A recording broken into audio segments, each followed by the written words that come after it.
nagbabalik ang Buhay Unleashed. Vic Garcia po balik. At ako pa rin po yung lingkod, Avelyn Garcia. Dadako na tayo sa ikaw, ano ang action mo segment? Okay, okay? Yes, kasi lagi nga sabi natin ang paniniwala namin, you are what you do, not what you say Sa you Tagalog, do. ang ganda po nito para mas maunawaan nyo to. Hindi pwedeng puro ngawa, dapat may gawa kasi napakaraming tao ngayon. Gagawin ko to, gagawin ko to, gagawin ko to. Ang nangyari, wala. Panay ngawa, pero walang gawa. Magninegosyo ako. Hanggang ngayon, wala pa. Magpapapayat. Wala pa rin. Diba? Ayusin ko Oo. relasyon ko, wala pa rin. Kasi po, puro ngawa. Dapat, wag lang panay ngawa. Dapat, may gawa. Yes, kasi ang paniniwala natin, ikaw ay produkto ng mga ginagawa mo, hindi ng mga sinasabi mo.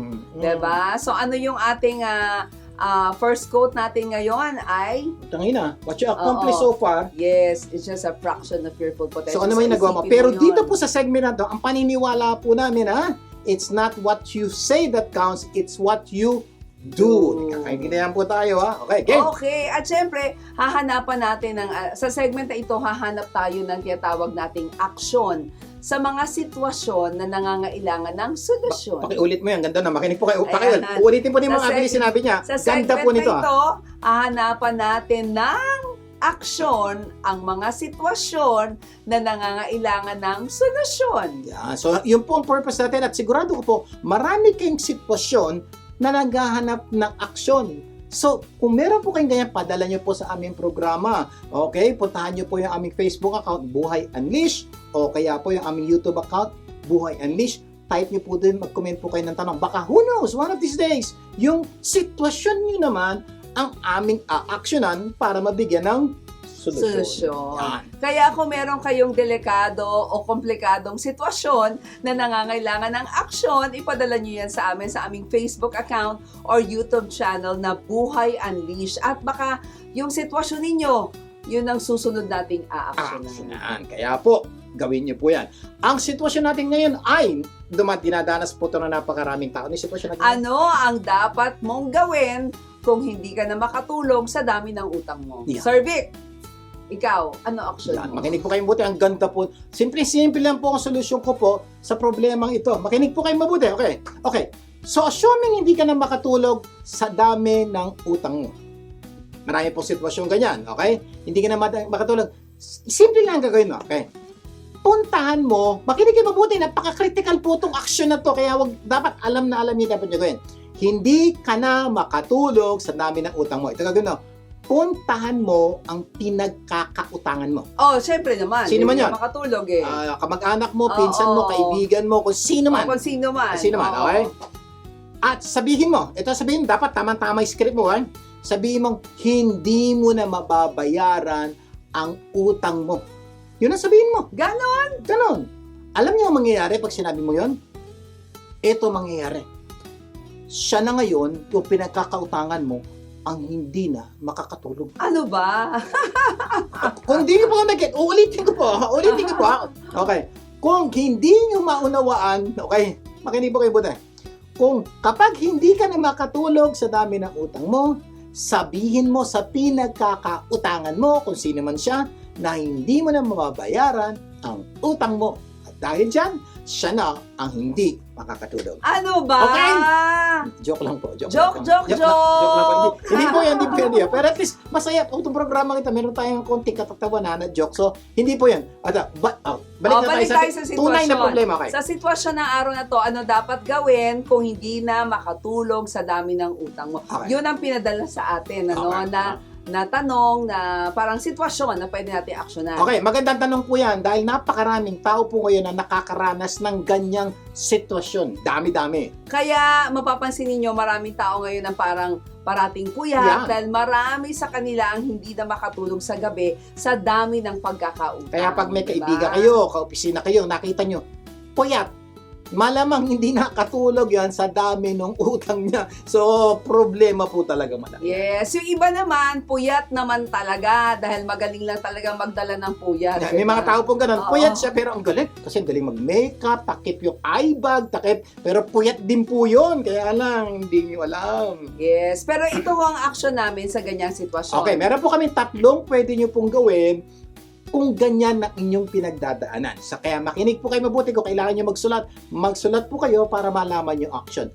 Action number 1 na mabilis. Matulog ka! Ha? Yes, tama ang nadinig ninyo, matulog ka.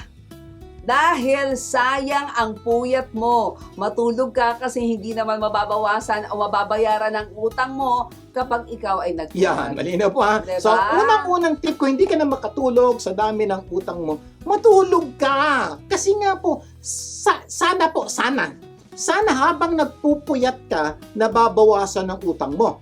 Pag ganun pong sitwasyon, dalasan mong mapuyat. Eh kaya lang, hindi naman nangyayari yun. Kaya diba? nga, so dahil hindi naman po nakakabawas Oo. ng utang ang puyat, so ang suggestion mo namin, matulog ka. Kasi totoo, pag-isipan niyo po, no matter gaano karaming araw ka magpupuyat, hindi mababawasan ang utang mo. Kaya ang suggestion namin, kung ganyan ang sitwasyon mo, hindi ka na makatulog sa dami ng utang mo, pilitin mong matulog. Isang tabi mo yung utang mo, matutulog ako dahil wala namang mababawas ang puyat ko sa utang ko. So yan po ang aming tip number 1. Matulog ka. Number Number 2, matulog ka. Ha? Yun uli? Yes. Bakit? Bakit? Kasi dahil lalong lalaki ang problema mo kapag ikaw ay napuyat. Totoo yan. Malamang ang tanong ninyo, Bakit? bakit? Okay. Kasi po, pag kayo maraming utang at napuyat kayo, ito na, puyat ka na, malamang late kang magigising. At dahil Siyempre. late kang nagising, malilate ka sa trabaho. Ayan. Eh di bawas sweldo yan. Ayan. Dagdag utang na naman Ayan. yan. Diba? So, hindi niya po. So, iba ang problema po kasi pag napuyat ka, late ka sa trabaho, bawas sweldo. So, Yes. madadagdagan po ang problema. Kaya po ang suggestion namin, pag marami kang utang, hindi ka na makatulog, matulog ka. At mas masakit ha, baka hindi ka na magising. Iyan. Diba? Mas malaking bawas sa sweldo yan. Malaking dagdag utang yan. Diba? Pag hindi ka nagising, ang bawas sa sweldo mo, buong araw. Oo. Pag late ka lang nagising, few hours lang. Ang tanong, balikan mo. Bakit nadagdagan ang problema mo? Nagpuyat ka. Hindi ka nakatulog sa dami ng utang mo. Kaya ang suggestion namin, matulog ka. Eh, yung iba naman kasi talagang pumapasok pa eh. Mm-mm. Pero makapasok ka man sa trabaho, malamang lutang Ayan, ka. alam niyo, lutang, Diba? parang zombie, Zombie. parang living Dahil dead. kulang ka sa tulog eh. So malamang hindi mo magagawa ng tama yung trabaho mo. At pag nangyari yan, Maraming mistakes. at pag maraming mistake Oo, nangyari, mapapagalitan ka Ayan. ng boss mo. mas malaking problema na ngayon yan. Dati, baong ka lang sa utang, tapos puyat ka lang. Napagalitan ka ng boss mo. That caused a lot of problems sa opisina. Ano susunod?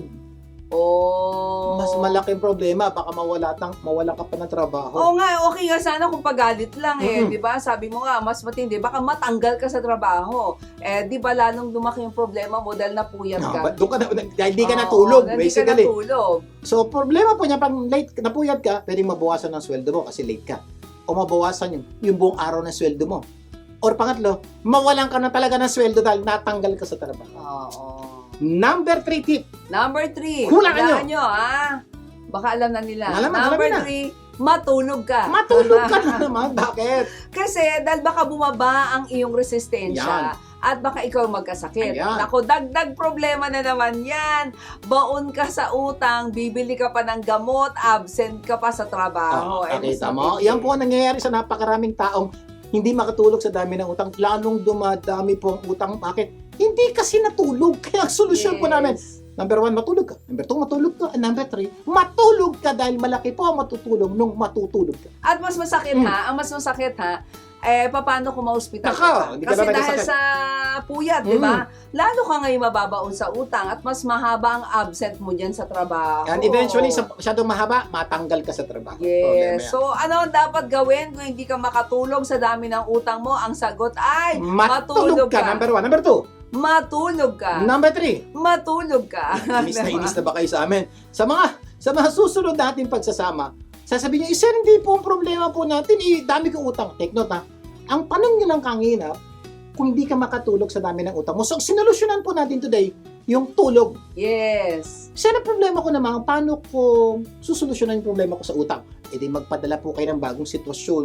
Yes. Sir, ang problema ko marami kong utang. Yun naman po ang ating susolusyonan sa mga susunod nating pagsasama. Ang sitwasyon, paano kung marami kang utang, may action din po yan. Hintayin niyo Yes. po yan. Anong gagawin mo para makaahon naman sa pagkakautang? Pero linawin natin, sa araw na to, tulog lang muna ang ating sinolusyonan. Yes. Sana marami tayong natutunan ha sa ating pinag-usapan. Mamaya, pag-uusapan naman po natin anong dapat gawin para magkaroon ng buhay na mas matagumpay, mas masaya, at mas makabuluhan.